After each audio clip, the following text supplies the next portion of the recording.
All right, and how are we doing, people? Larsen Halleck here. This is Larsen Live for February 19th, and let's get right to it then. We have a lot to talk about, and a lot of it involves the media and popular culture. But first of all, what about that song we played? That was a lovely mashup of The Temptations and Black Sabbath. I guess that's why they call it black metal, eh? Sorry, dad joke. And yeah, happy Black History Month, everybody. But seriously, so I gotta mute that. Just always gotta make sure. I'm always paranoid that no one's gonna hear what I'm saying. But yeah, ignore that. But yeah, in seriousness, let's talk about my new short story that was published on Terror House magazine and my own website, Gigs. It's a lovely little short story about a gig economy worker who is just living his best life in a future that you'll recognize immediately. It's a dark comedy because for some inexplicable reason, modern life inspires me to just the pitchest black of comedy. The Whigs are right, and history only gets better and better. It's a linear progression, and this statement is totally real. Whoops, there goes my winking eye again. I ought to go to a doctor. Yeah, go check it out. It's on my website, thebarbaricgentleman.com and terrorhousemag.com. I would also like to thank Mitchell Valentino for donating very generously, to me, last week, and wishing me good luck on my date with the new chick. Yeah, it went pretty good, so much so that we're going out again tomorrow. Will it be a long-term thing? I don't know. But so far, so good. And you will also notice, speaking of tomorrow, that I did 2 videos this week, or more specifically, 1 video and 1 live stream. That is a goal I want to strive for. At minimum, I'll do just a live stream, since those are literally just me playing with myself for an hour. But ideally, I will do 2 a week, 1 video and 1 live stream. I mean, there's lots of fail sons and some fail daughters, too. At least one martial arts fraud that's going to come up sooner than later. And once my content strikes go away, I can do things that are more controversial. I have a new idea for a show which you'll see in April once these content strikes go away. So stay tuned for those. Anyway, what happened in the news this week? The Columbia Law Review informs us that sexual dimorphism has only really existed as a concept since the 1800s. Hey, Siri, what's yin and yang? Oh, but who cares about that silly moon language? I mean, nobody has conceived of women and men being different before the 19th century, am I right? I mean, yes, some like Aristotle viewed women as being lesser men, but I think there are plenty of other examples of ancient cultures clearly viewing a binary of behavior and traits. And by that, I mean sexual dimorphism is plainly evident, even in our hominid forebears. Okay, Ponythroat says, do a kung fail on Brandon Lee? Now, why would I do that, good sir? Did he do any kung failure? Not that I'm aware of. Anyway, back to the this whole Columbia Law Review thing. Maybe amongst college people, the sexes are basically the same. I mean, amongst the academia, it's really all just narrow shoulders and horn-rimmed glasses and soft facial features. But look, anybody who's touched grass in the last 24 hours knows that men and women are biologically different. Both sexes are equal, and they should be treated equally under the law. But they're clearly different and 2 halves of the same whole of humanity. Like, I'm sorry, do these people not know how babies are made? Somebody really ought to have that talk with these people.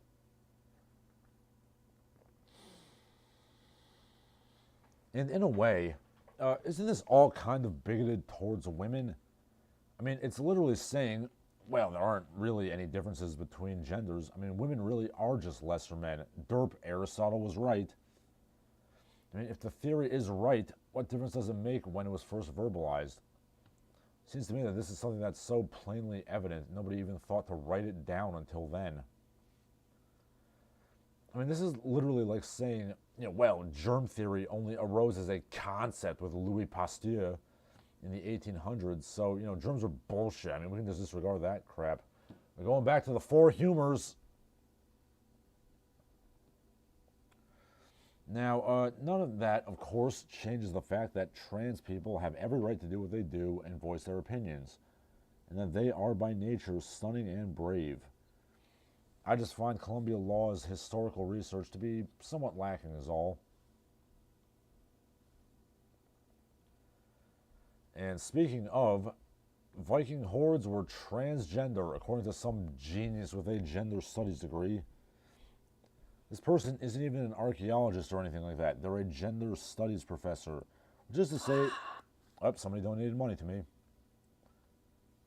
Okay, Mitchell Valentino donates $20. He says, can't chat today, but he's listening. Thank you, Larsen. Now, thank you, sir, and you're very welcome. Yeah, it's always a bit startling to have Marky Mark screaming in your ear when people donate money.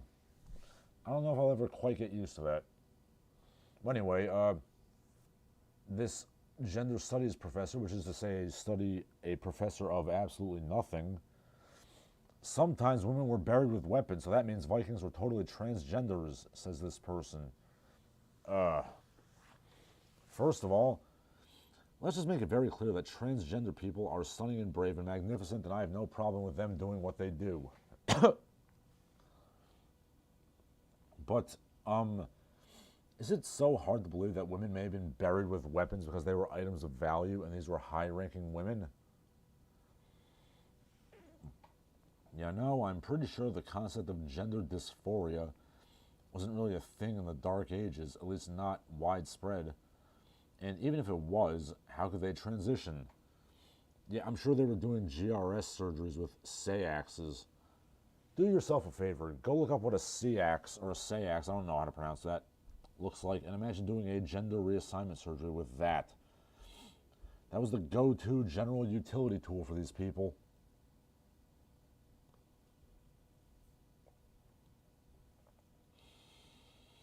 And vaguely related to all this talk of Vikings and Sayaxes, Britain's oldest pub is set to close over COVID.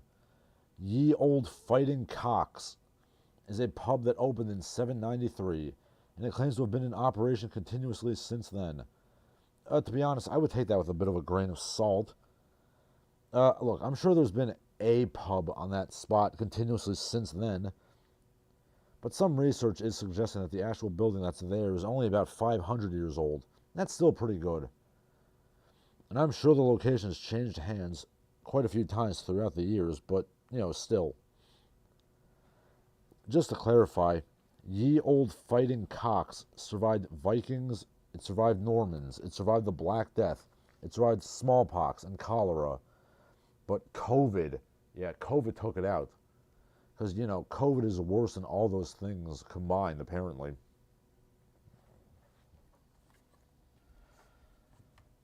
Couldn't the municipality or whatever municipal organization the Brit-bongs use, I don't know, couldn't the town designate it as a historical landmark or a site or something? I mean, I've been to some of the oldest taverns in the USA, like France's Tavern in New York City, but that one only goes back to the 1760s. Apparently the oldest one in the continental U.S.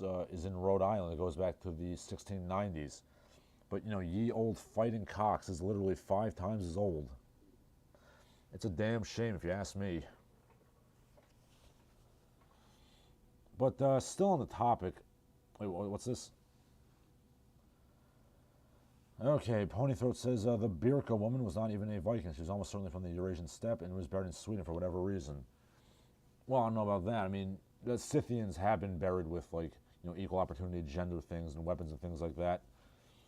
But, and I actually talked about this a few live streams ago about, the Bronze Age, Spanish, Iberian culture. There was women buried with, armor and things and weapons. And, everyone's like, oh, it's like they had transgenders and stuff. No, it's just weapons were items of worth and, women were buried with them. Also, the pub of Theseus, says Ponythroat. Yeah, I mean, I guess it's kind of the same idea. Is it the same pub if it's been rebuilt multiple times? I mean, just being 500 years old is pretty good, I think. And either way, it is a historical landmark.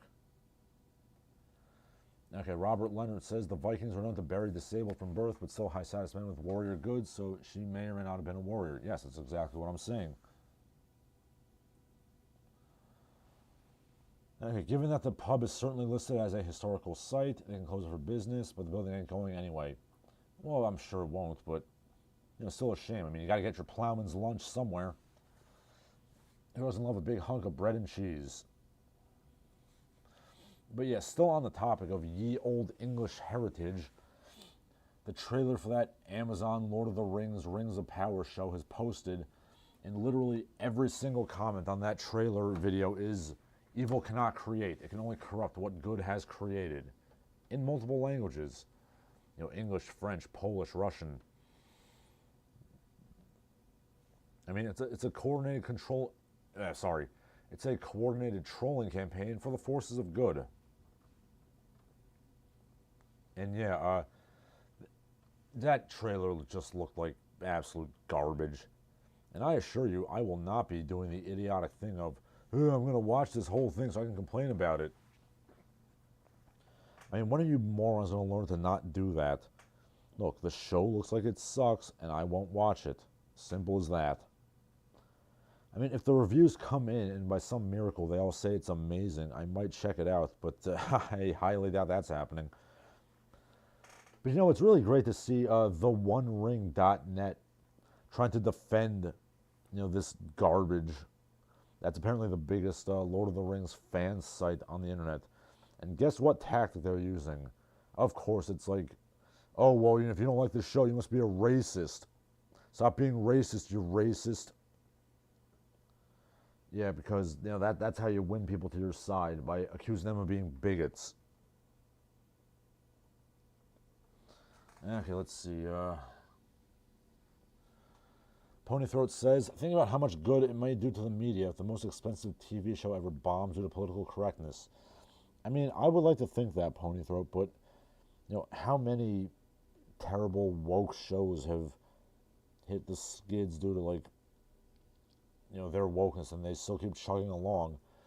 I mean, Netflix did that god awful Cowboy Bebop show, and that's it's still not going anywhere. I mean, yeah, in some theoretical realm, like if you fail enough times, you'll eventually go down for good. But I mean, these places certainly have enough capital to spare.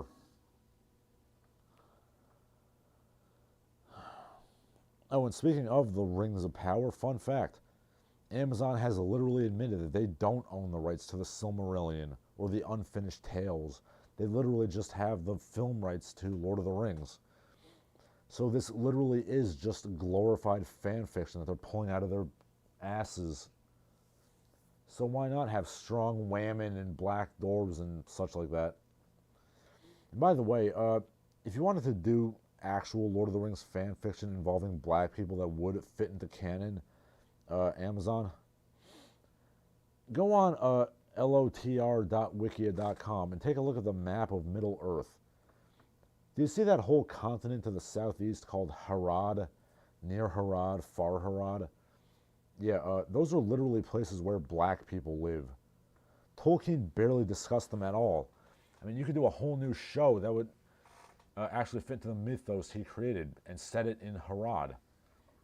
Maybe you could discuss their relationships with the descendants of Numenor.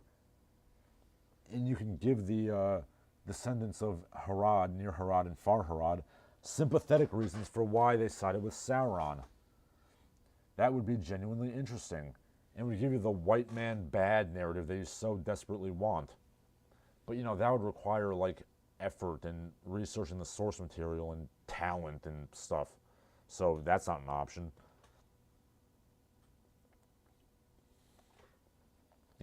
Instead, let's put Galadriel in big manly armor, and we're going to emasculate Elrond. Make him into an architect, because that's what we want. And the saddest thing of all is Amazon blew $1 billion on this, and Jeff Bezos can spare that. I mean, that's a small investment for him. I mean, to put it into perspective, at the end of the month, I usually have about $2,000, $2,500 or so to invest in stonks and cryptos. And like that's basically the equivalent of what Jeff Bezos is putting into, Amazon. I'm sorry, into the Lord of the Rings. Sorry, I'm slightly inebriated. Sorry. Amazon has, I checked, 470 billion in net revenue per year. So they have the money to buy out and ruin 470 of your favorite media franchises. Oh, it feels good seeing everything I ever loved being just crapped upon.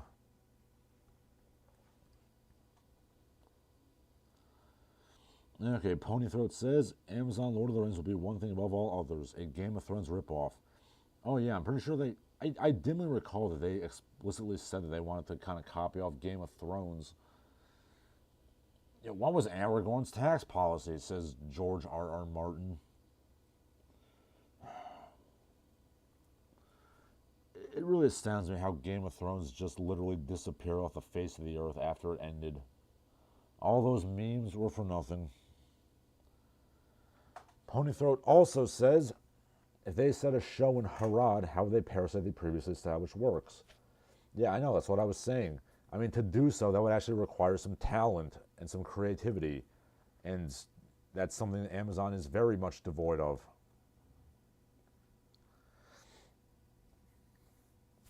But yeah, Amazon has the money to ruin hundreds and hundreds of your favorite franchises. In unrelated news, my short story Gigs that I was talking about briefly mentions that Jeff Bezos' body died sometime around 2050, but he uploaded his consciousness into an undying robot body, and thus the Amazon Corporation will live forever. Boy, I really want to see the Amazon Corporation burn to the ground. In a video game, of course, Susan, not real life. I am completely non-violent in real life. Give me 1 second, I'm going to go to the bathroom.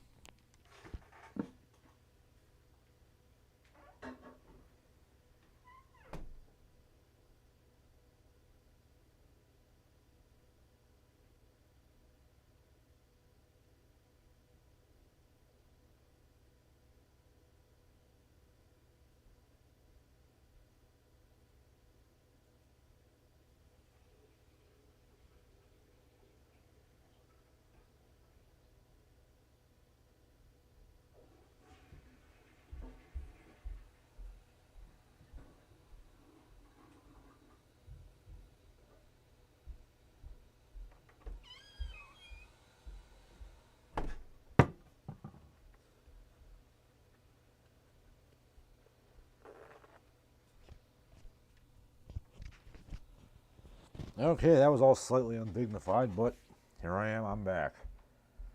But yeah, with regards to this whole Amazon thing, bear in mind that the Tolkien Legendarium is not even my favorite fantasy franchise. I mean, I like it, but it's not my favorite. If Amazon touches the works of Robert Howard or H.P. Lovecraft, I will be rather perturbed. And yes, I know there's that shite Lovecraft Country show on television, but I mean, that is just explicitly from the beginning lame fan fiction. I'm talking about the actual Lovecraft canon. If they start crapping on the actual Cthulhu mythos, I might have to drive to my old workplace in Edison, New Jersey and burn down the Amazon Procurement Center.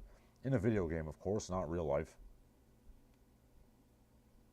Okay, let's see. Got some chats here. Ponythroat says they copied Game of Thrones but jumped straight to season 8. I mean, I will reserve judgment until I see the show, but yeah, it's not looking great. Robert Leonard says, Jeff Bezos in an immortal android body, push the worldwide EMP button. Yeah, yeah. Gigs is not a happy short story, I'll put it that way. H.P. Lovecraft is public domain, says Ponythroat. Anybody is free to ruin it. Yep, that's true, and so is Robert Howard. I mean, the 2011 Conan was not good, but at least, they weren't trying to, crap it up, just out of deliberate malevolence. Lovecraft Country is doing it out of deliberate malevolence and hatred for the source material. So, God help us. And like I mentioned a couple of live streams ago, they're doing that Fem Zorro. Zorro's also public domain. So, yeah. I've always advocated the public domain for having the only stuff that's good, but yeah, yeah, it's not great. Robert Leonard says the black and white silent movie of Call of Cthulhu was actually good. Oh yeah, I did. The HPLHS, the HP Lovecraft Historical Society. I actually really liked their Call of Cthulhu movie. And they also did a Whisper in Darkness movie, which is black and white. That's also pretty good. I recommend checking that out. But yeah, speaking of entirely unnecessary shows being produced for streaming services, how about that Fresh Prince of Bel-Air reboot, which is just called Bel Air. So the other day I was taking a bike trip to Best Buy to buy a new power cord for my laptop, and I saw several ads for this garbage, this gritty, dramatic reboot of the Fresh Prince of Bel-Air. I'm sorry, who was asking for this? Who was asking for a gritty reboot of the Fresh Prince of Bel-Air? I mean, just to clarify, this is the sitcom that had Shredder as the dad, and it broke the fourth wall like every episode. I mean, we are talking about the same show, right? And yes, I know that at the time, the Fresh Prince of Bel-Air was, believe it or not, somewhat controversial. It tackled racism from both white people and other black people. There were episodes about gun violence and drugs and what have you. And yeah, it was probably fairly woke by 90s standards. But bear in mind that 90s woke and modern woke are two very different beasts. I don't even know if they said woke in the 90s.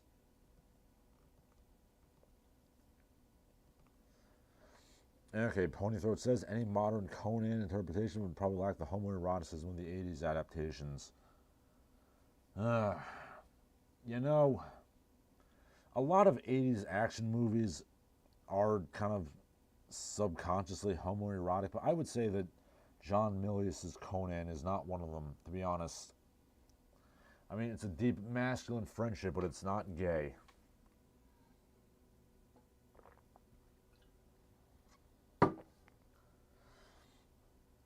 Okay, he also says that show being named Bel Air seems like a desperate attempt to make an otherwise mediocre show more marketable.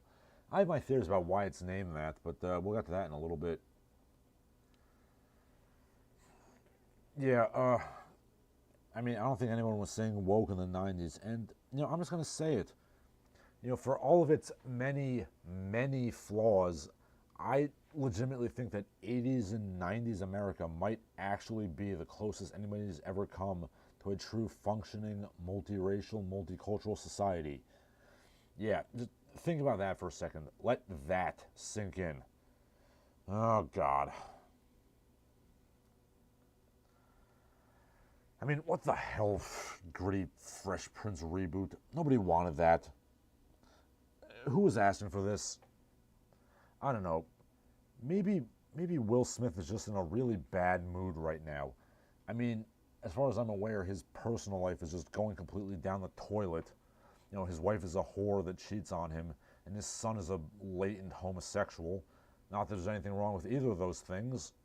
I mean, homosexuality and female promiscuity are both wonderful, wonderful things, Susan.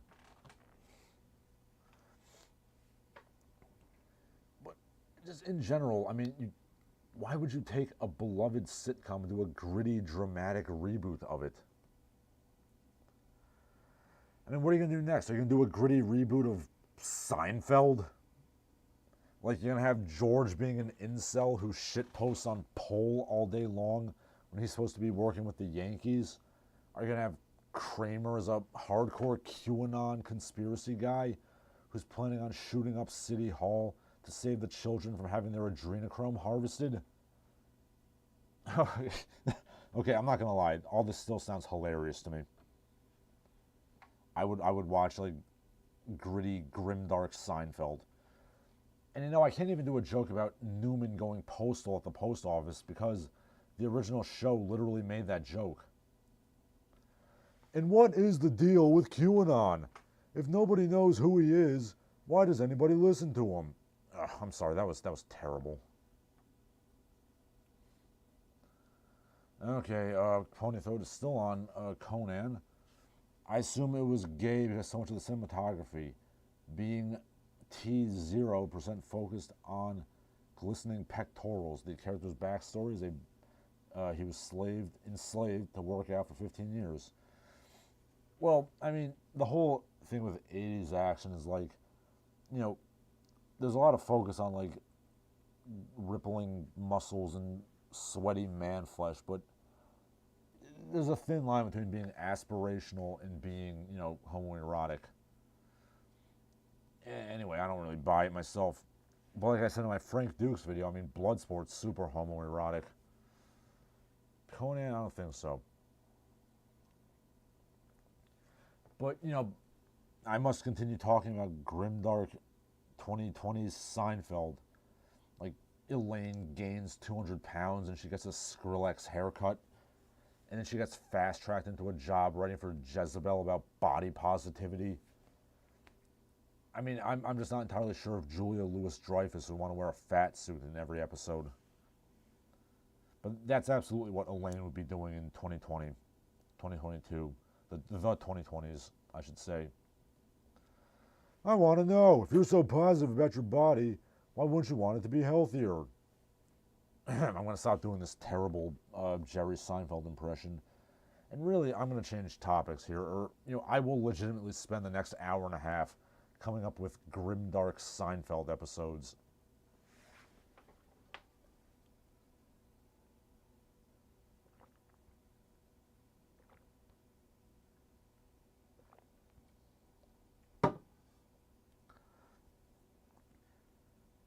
Sorry, George, we have to let you go because our company's too big to fail. We got to get rid of employees. George is getting upset.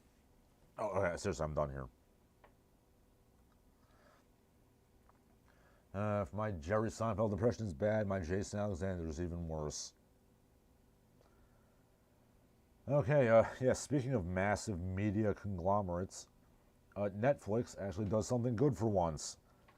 They have that Cuphead show out now, and it's actually pretty good. I'd recommend checking it out. Now, the jury is still out on whether or not Dean Takahashi tried to watch the show, but he just smacked himself in the face with the remote control for half an hour before he gave up in frustration. He's a video game journalist. Anything inspired by the Fleischer brothers is good in my book, but I still maintain Cuphead needs like 20% more racism to be perfect. To really get that 1930s cartoon aesthetic.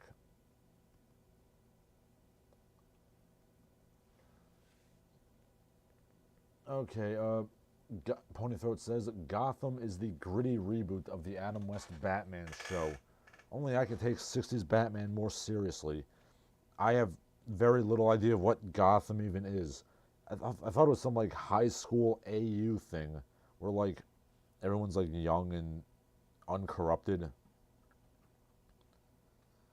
I don't know, like I've kind of checked out of the whole superhero thing, to be honest. Like,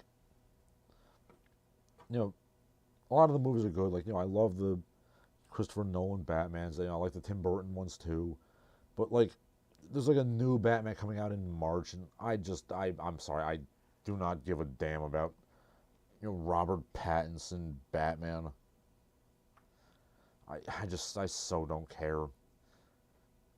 Like, I can only see pearls falling to the street so many times before I just give up. Can we like get some other movies out now? But I guess that's what happens when you have a culture that's completely stripped itself of any pride in its history and heritage. You just gotta make lowest common denominator garbage. But yeah, let's stop talking about media and let's get to some real stuff. In Canada, Justin Trudeau invokes the Emergency Powers Act, which, if I'm not mistaken, hasn't been used since the draft in World War II. Ottawa invokes the Emergency Act to combat illegal protests. Yeah, there's that illegal protest phrase again. Word of advice, if the government is legalizing a protest, then by definition, it's a meaningless circle jerk. But of course, big government is good and it's the solution to all of our problems, Susan. It's also really good that the Royal Canadian Mounted Police literally trampled an old woman after throwing her off her disability scooter. I mean, that's a good thing. It's really good to beat up and horribly injure old ladies. It's a good thing, Susan. The convoy's bad. Oh, there goes my eye again, winking. So far, the Canadian government's actions involve freezing the bank accounts, assets, and what have you of the people involved, or anybody who donated money to their cause. Their cause, that, need I remind you, involves bouncy castles and bringing the children, because obviously you would bring your children to a violent white supremacist protest. But they're dangerous terrorists because they honk their horns. Okay, let's see. I have some chats here. At least it's not the show about Alfred the Butler's gritty backstory where he's an SAS member. They hanged Jimmy Savile. Yeah, isn't there a Pennyworth show? And yeah, I mean, I think it's cool that Alfred is he was literally a military Batman, and he's also Batman's Batman. But what's this about hanging Jimmy Savile? Rick says, I was afraid that Superman Smashes the Klan would be woke, but it was based off the Fleischer series. Yeah, I actually thought that comic was okay. I mean, it helps that it was set in the 1950s, back when the Klan was actually, like, somewhat politically relevant. Yeah, Gene Yang, he's a pretty good cartoonist. I like Gene Yang. He's a good guy. Even though he is a practitioner of the Asian sex bullshit, which I've criticized. But, again, as I've said, that's a real issue, and we're not going into that again. Martha Wayne be like, snap my pearls, Thomas, says Pony Throat.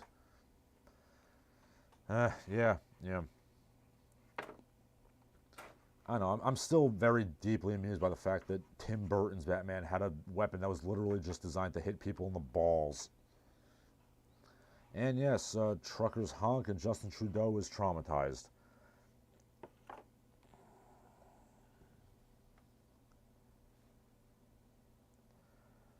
Okay, yeah, the funniest thing about the truck thing is where these, Ottawa and Toronto shit libs were like, oh, like my cat sussed us out, just it took a crap in my bed.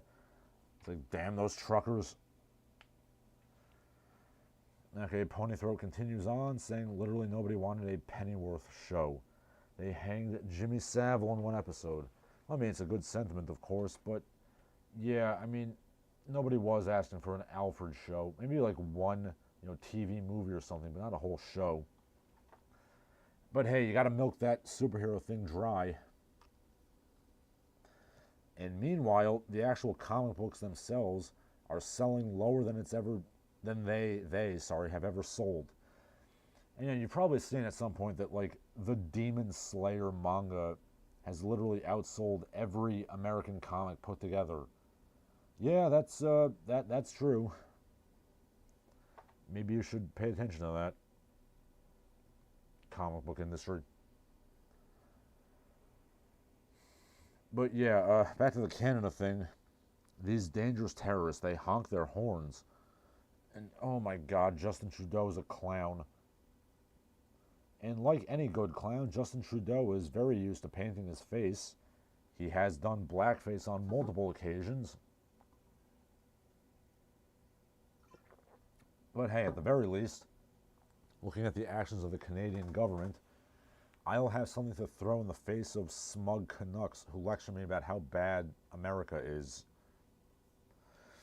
Oh, and of course, with regards to the Canada thing, Larsen Live's favorite whipping boy, Moviebob Chipman, he's right on hand to suckle the, globalist neoliberal teat, and he calls the Canadian truck drivers, and I quote, MAGA trash. Yes, the Canadian truckers are MAGA trash. I'll let you take a second to figure out why that doesn't make any sense. Unless Bob is saying that like MAGA is a state of mind that goes across borders. Which, I would believe that he does. But yeah, Bob, way to live up to that, like, self-centered, solipsistic American stereotype. You didn't even consider that other countries might have other opinions and political systems. I mean, that hardly seems to be behavior becoming of a higher life form, a globalist, cosmopolitan who worked hard for the superior future. Wow, it's almost as if you're white trash in denial, Bob. But don't you have a giant Great Wall of diabetes to clean up, Bob? And yeah, in case you don't know what I'm talking about there, go look up some of his Game Overthinker videos where he's playing chess with like the god of video games or whatever stupid crap he did. You see inside his apartment, and he literally has like, I'm not even joking, the window in his apartment is literally covered with like a wall of soda cans. Like, I have no idea like how anybody could drink that much soda. Let alone, why would you even stack them up in front of your window, Bob? It is literally the Great Wall of diabetes.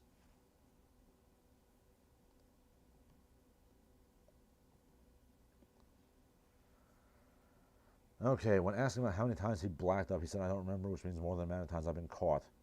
Yeah, Justin, I mean, most people don't ever do blackface in their life, but, apparently the leader of a progressive, enlightened, liberal country does it multiple times. Anyway, yeah, the point is, Moviebob is like one of the most blatant examples of white trash I've ever seen, and yet he denies it somehow. But let's not forget that according to the chattering people, freedom is intrinsically tied with whiteness and white supremacy now. No, this is literally the argument that they're making. I'm going to go look up that whiteness thing. And, Ponythroat is like, he says, Moviebob did a Game Over Eater episode about how gamers can eat healthily.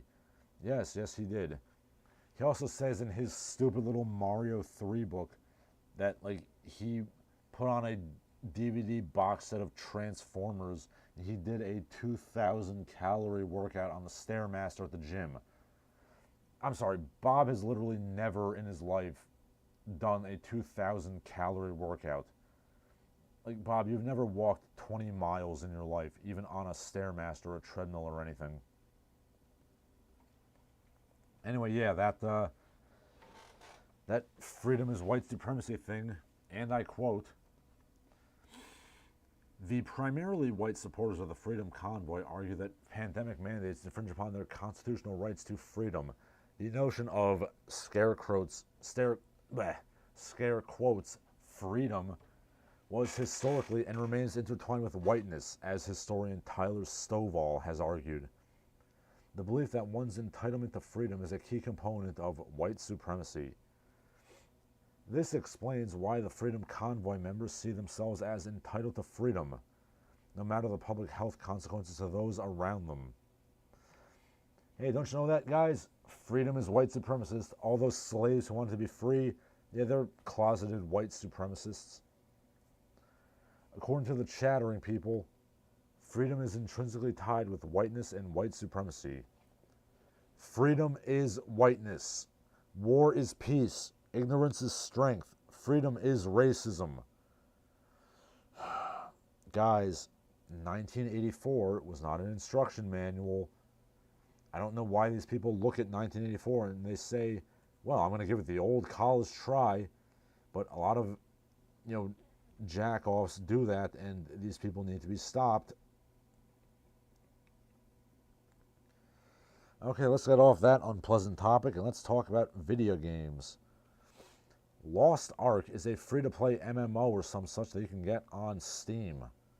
I haven't played MMOs in years because I prefer living in the real world, but the chattering people, again, I bring these people up a lot, they say it's a bad game because it has boobs or something. More specifically, they're complaining about how outdated, in scare quotes, the female character design is. Oh no, these women, they have exposed midriffs, and they have thigh-high boots, and they have high heels on those boots, and they have large, bountiful bosoms. In case you're wondering, the game is made in South Korea, and as such, they're not totally subjected to the woke equity crap.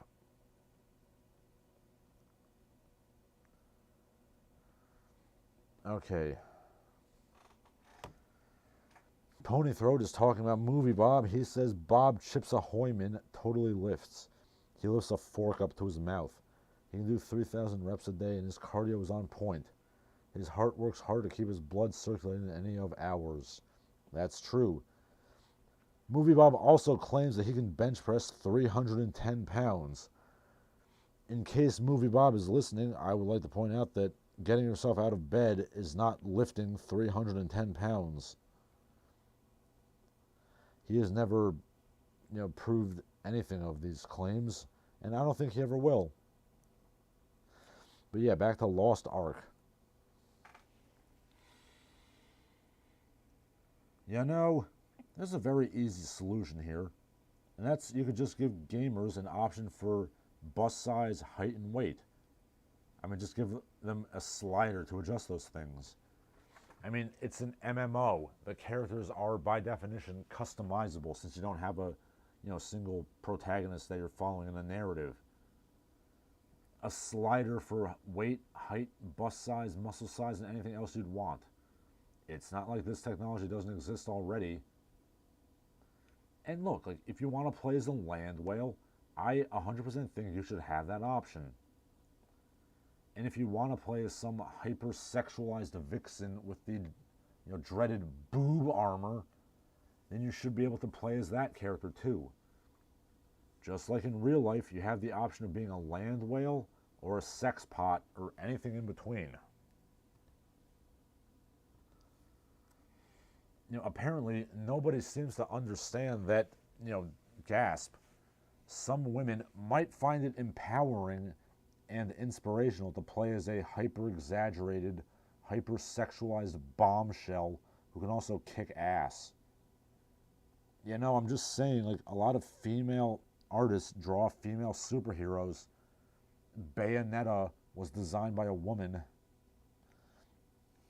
All of these examples are women that are, hyper-sexualized and, explicitly feminine, but they're still strong and ass-kicking.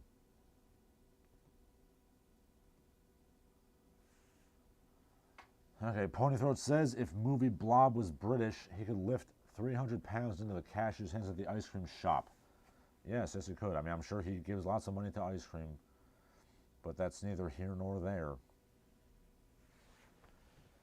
But yeah, in regards to this Lost Ark controversy, it's almost as if these commentators, they just hate femininity as a concept. Well, actually, no, they don't. They hate femininity as expressed by females. They adore femininity when it's expressed by men, and vice versa for masculinity. They hate male masculinity, but they love female masculinity. Did you ever notice how their depictions of strong women, girl boss, slay queens, they always seem to act exactly like the swaggering, loud, aggressive, rude, alpha male dude bro that they hate? Why is it good for women to act in such a way, but it's bad for men to act in such a way?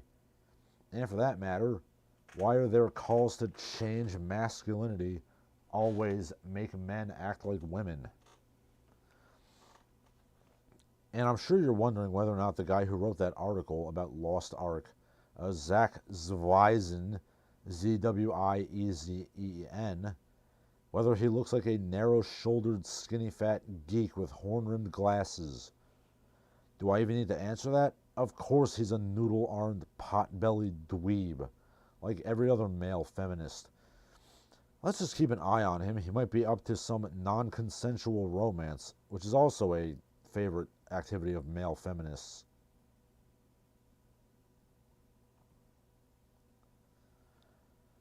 Okay, Ponythroat says there is a British Moviebob. He's Jim Sterling. I don't know about that. Isn't Jim Sterling married? Something that Moviebob will never in his life be. Yeah, so Jim Sterling's like an alpha male compared to Bobo.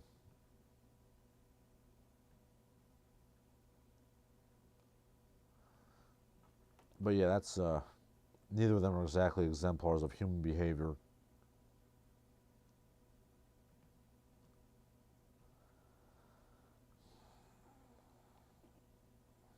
So yeah, Lost Ark. I mean, I don't play MMOs, but if I did, I might have to download it on principle just to stick it to the chattering people.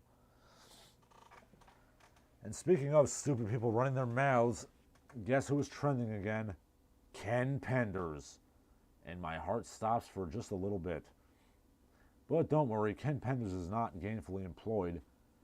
His name trending was just a roundabout way to announce that Paramount Plus is doing a Knuckles miniseries in conjunction with the second Sonic movie. And people were making fun of Ken Penders for writing his stupid Knuckles fan fiction and being bypassed completely on this. Yes, Ken Penders is not being consulted for the Knuckles fan fiction. I'm sorry, Knuckles miniseries. Ken Penders writes fan fiction. Okay, first of all, let me say that I actually like the Sonic movie. I mean, it's arguably the best video game movie ever made, but of course one must acknowledge that that is an extremely low bar. I would personally have to go with the original Mortal Kombat for the crown of the best video movie. But with, Sonic, I was, pleasantly surprised. Frankly, I was just happy that a kids movie didn't have a single fart joke in it. And yeah, I was going to say it, like, I've never in my life found fart jokes to be funny at all. It's like, okay, wow, it's a bodily function that everybody does multiple times a day. Hilarious. Yeah, screw fart jokes. But yeah, with regards to Ken Penders, I really hope that Kenny tries to sue for broach of intellectual property or something like that. Like, can you imagine the absolute, poo storm that would result from that? I really want the general public to know about Nazi dingoes and teenage echidna rape fantasies. And just imagine Ken with his pedo mustache throwing an autism fit over all this. Oh, by the way, Ken, where's the Lara Sue Chronicles?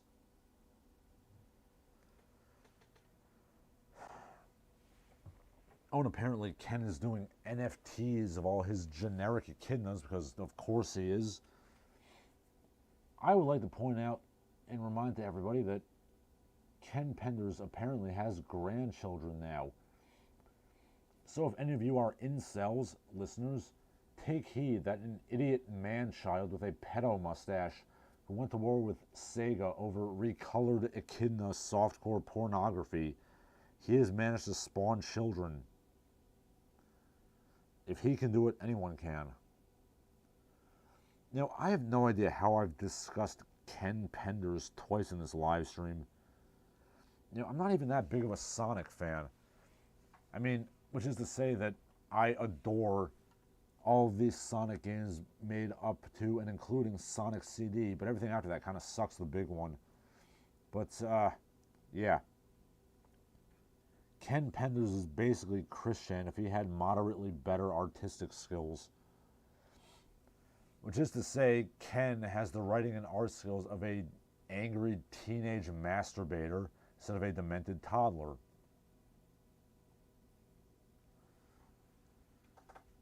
Okay, let's see. Jim Sterling joined the 42%.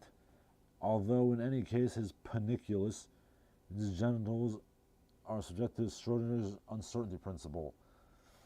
Okay, so I assume that by 42% you mean the transgender community. And I don't know what a paniculus means. I believe the technical term for that is FUPA. So call it by its proper name, my good man.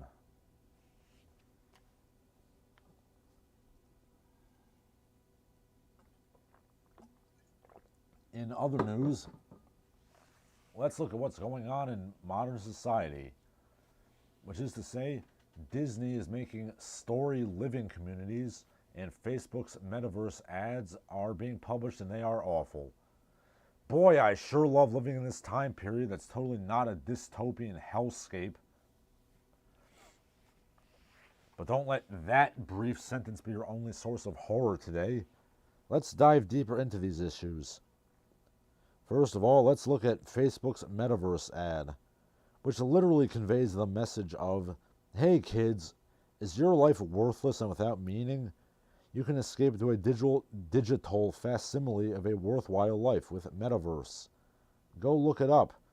on YouTube. It's from the perspective of an animatronic dog, like the kind that would have at Chuck E. Cheese or like Showbiz Pizza or some such like that. So basically, in the ad, they shut down the amusement park and they separate the animatronic doggy from his fellow animatronic animals. He lives a miserable life, and then, just as the dog is about to be crushed in a trash compactor, he is saved and put to work standing in the front of a mall as a greeter. And now he can go by Meta and meet all his old friends who are also on Meta. And meanwhile, his real life is still presumably miserable. But hey, when you're living in your 10 by 10 capsule apartment, you can tap into the metaverse to escape the misery of life.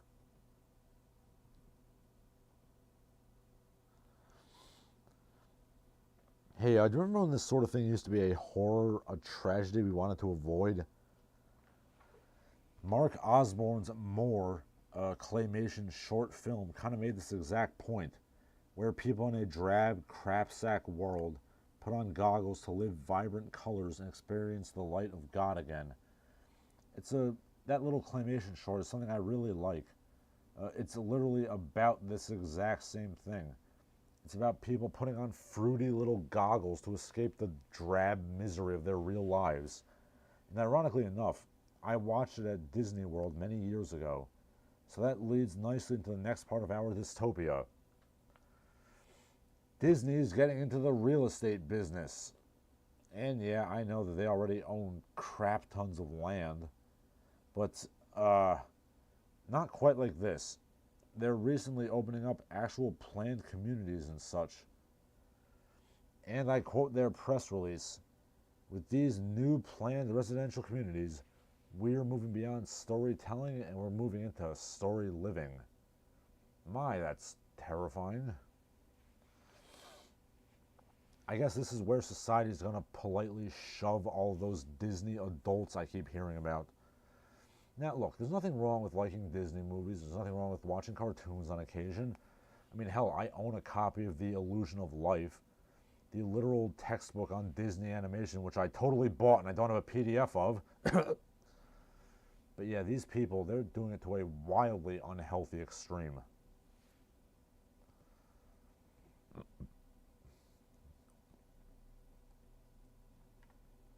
As a bit of a side note, yes, I do own The Illusion of Life. And no, I have no plans on doing animated cartoons. Why? Because, god damn, I don't have anywhere near the patience of doing animated cartoons. I mean, I did a little bit of claymation for school projects, and I did some sprite animation for my live stream. Like, I edited and redid those River City Ransom sprites. And even that I found unbearably tedious. Like, those River City Ransom sprites legit took me about an hour to edit. I mean, there's no way I'd be able to make an actual film or even like a 10-minute short in animation. But yeah, I would really recommend reading that, even if you're not an animation buff or an animator. The Illusion of Life is actually really interesting in its own right. But anyway, I want to give a message to the Disney adults. Going to Disney World is not a pilgrimage. You should not be making any mega corporation to a major facet of your life. And yes, the phrase, and I quote, "For those for whom Disney is a major part of their life," is in the press release. That's also part of the press release for that abomination. Okay, look. The Disney method works, and it works very well. They consistently produce high quality entertainment that children and adults can enjoy. I understand that. Like I said, I have an immense love of animation as an art form. But, like, can we stop with the brand worship?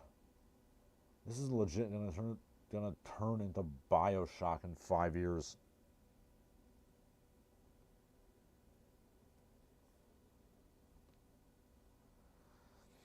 And yes, I know that this was basically what the original concept of Epcot was, but Walt Disney and his crew wisely realized in the 60s that that was wildly unfeasible. Well, I guess it's feasible now. God, we really do just live in the lamest cyberpunk dystopia, don't we? That meme of, you best start believing in cyberpunk dystopia. You're in one. That's not me attempting to be funny. That's literally the truth. And I love some cyberpunk dystopia. I mean, Neuromancer, Blade Runner, Snow Crash. Those are all great stories, but we skipped over all those. We decided to have some kind of, soft, candy-coated, ooh-woo, touchy-feely tyranny and dystopia. I don't know how you pronounce like UWU. I just call it ooh-woo. Yeah, imagine that. That's our dystopia. It's an ooh-woo dystopia. Of those three works I mentioned, I mean, I suppose Snow Crash is the closest thing to our modern lives. What with the fact that Zuckerberg's literally naming his crap the metaverse. But in the book, the metaverse had like sword fighting and stuff, so even if you were living in a storage locker, like Hero and his roommate Vitaly were, you could at least see and do cool stuff in the game.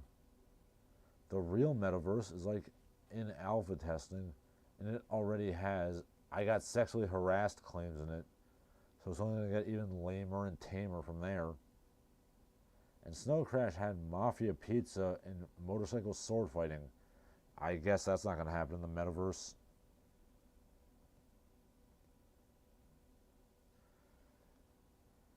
Okay, let's see. Ponythroat says metaverse sounds like a jumped up VR Second Life, only without the rampant yiffing. I wasn't aware there was yiffing in Second Life. And regardless of the case, I'm sure there's going to be cyber sex in metaverse. I mean, you can't stop, horny frotiers.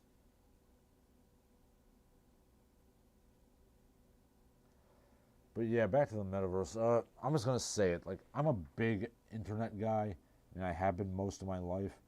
But I'm just going to say it right now. I will never, ever buy the metaverse. You cannot make me hide away from the real world, Zuckerberg. I like the internet, but I like the real world too. And I utilize the internet for enhancing my real life, finding clients in sheet music and fitness and what have you. I like the feeling of muscular exertion from fitness. I love the struggle of creation, whether it be the videos I make for you, my music, or my short stories and poetry. I like the warmth of the sun on my skin. For that matter, I like the warmth of soft female flesh on my skin. Let the incels and the neats and the nonces brood over their fake and gay metaverse. I burn with life. I live. I love. I slay, and I am content. Okay, there's my obligatory paraphrasing of Robert Howard for the day. And in a sentiment that wasn't quote for quote, but is very much in the spirit of Bobby Howard, I would rather live life as an untrammeled barbarian than as a glorified serf to some corporation. Gird your loins, people. We're in for some interesting times. Okay, we're going to change topics a bit here. Ben Shapiro was trending. Why? Because of his sister. I'm not going to lie, his sister's pretty hot. She's recently pregnant and she has absolutely enormous milk cans, and that's certainly nice. Looking at that is certainly better than listening to Ben Shapiro's whining about the, GameStop collapse or whatever. And it also beats his, vaginas, they don't actually get that wet tirade against Cardi B. And to be fair, Ben, I'm pretty sure you've never made a vagina get wet.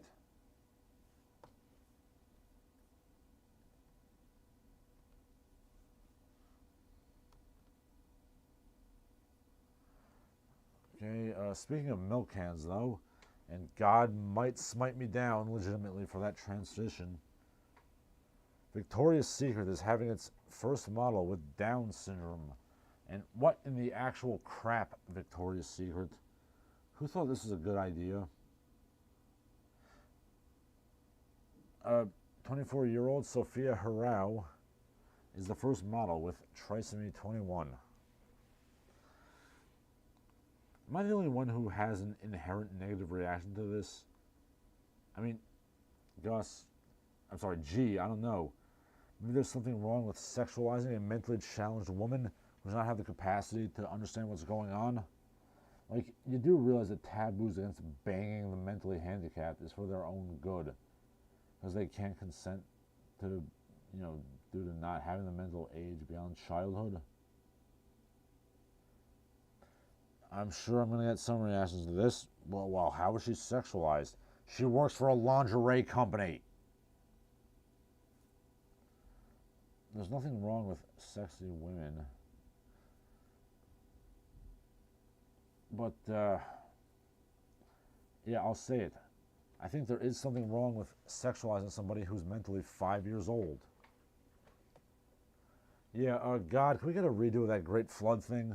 In a video game, of course, not real life.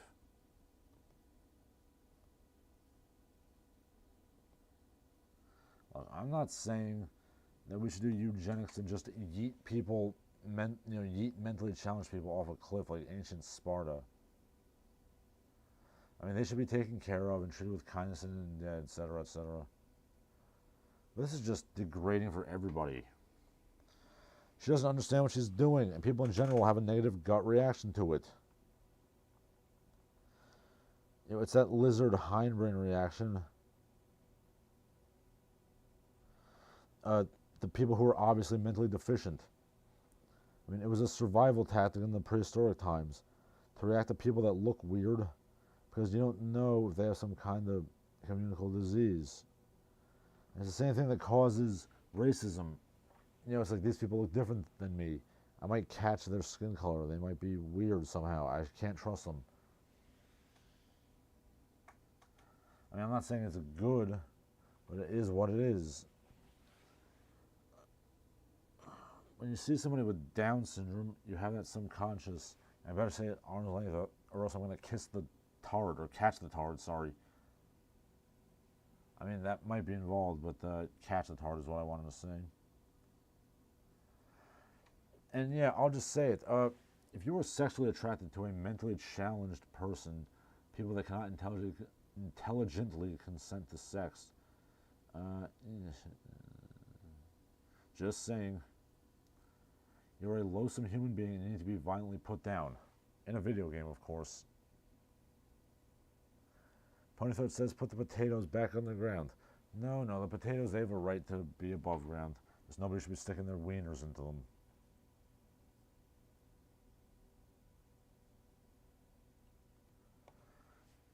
Okay, in more positive news, Francis Ford Coppola is coming out of retirement for one last swing at it. He wants to make his lifelong dream project, a sweeping epic called Megalopolis. What is Megalopolis about? Not even he can sum it up in one sentence. It's a love story that's also about the human condition. It's in a version of New York that resembles ancient Rome, and apparently it'll cost $120 million to make this movie, Megalopolis. Why? I don't know, but he's apparently entered pre-production already. Just spitballing here. I feel like this might end up kind of like Cloud Atlas, which I actually liked. But the whole idea of like, oh, the human spirit overcomes all odds throughout the ages. I mean, that is basically what Cloud Atlas was like. Anyway, I hope it works out for Mr. Coppola. He's been making wine for the past 20 years instead of making movies. And speaking of celebrity wine, yes, I do have a bottle of Paul Masson brandy in the fridge. Yeah, Orson Welles didn't make that. He just drank heavily from it. Yeah, Coppola also took a few shots at the MCU. Oh God, like I said, I've slightly gotten drunk and I'm not reading as clear as I used to. The MCU, he took shots at the MCU because, well, of course he did. He's an old man yelling at a cloud and all that. But yeah, I hope Megalopolis is good, Francis. You're 82 years old. I don't think you have much left in the tank. Let's see what you can do.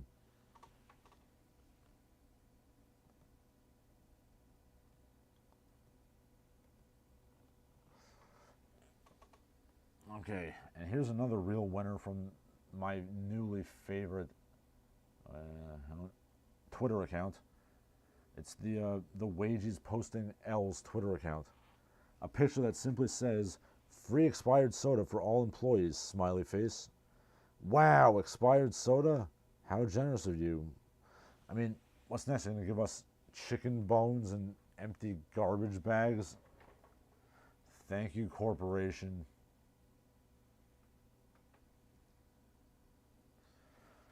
Yeah, no, I think that the whole I think that the whole Protestant work ethic culture that infuses America is to some extent a good and positive thing. It makes, or rather, I should say, it made work America a dynamic and strong and unique culture. Culture nowadays has very little of those things. That's why I modify the statement. Okay, the work ethic culture is only good if there's a corresponding, I don't know what you would call it, a pay ethic, noblesse oblige. The point is, if there's a work ethic that you inculcate into your workers, and I think there should be, there's also a responsibility on the Japanese employer, or whatever employer, to pay well and treat his employees well. Because there's no honor, there's no pride, there's no there's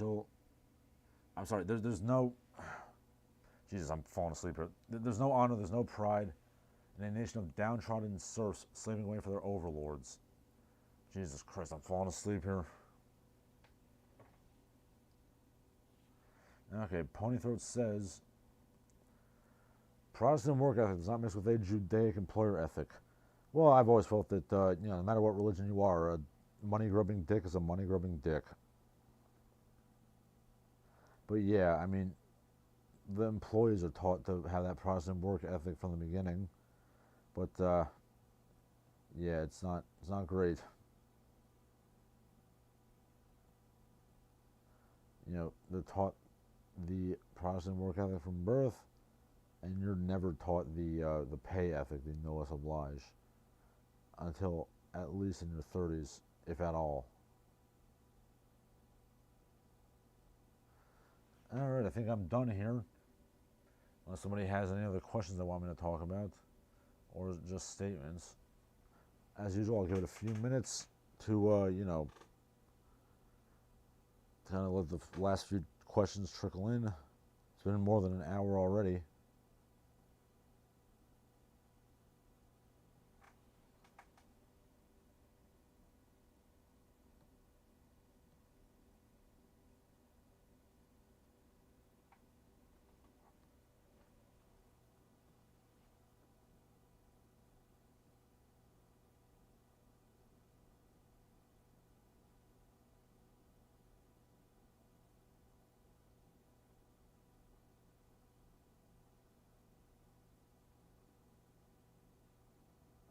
Okay, doesn't seem like anybody else is asking questions.